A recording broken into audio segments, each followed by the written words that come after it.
शदाद coat के कुव्वत गोयाई से महरूम गूंगे और बहरे सैलाब मुतासरीन ने इमदादी सामान न मिलने पर कोटमोटू चौक पर पहुंचकर इंतजामिया के खिलाफ शदीद नारेबाजी की।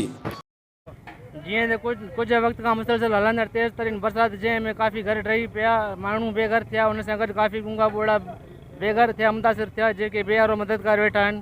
ग़रीब ख़ानदान समेत बुख हालत में वेठा आहिनि। उन खिलाफ़ सिंध हुकूमत ऐं आला इदारनि सोशल वर्करनि खे अपील थी कजे त गूंगनि ॿोड़नि खे मदद कजे, ताउन कयो वञे, उन्हनि राशन टेंट ॾिनो वञे। सैलाब की जद में आने वाले गूंगे और बहरे मुतासरीन के तर्जुमान ने वश न्यूज़ से बात करते हुए कहा कि राशन टेंट और दीगर सहूलियात न मिलने पर मजबूरन मुजाहरा कर रहे हैं।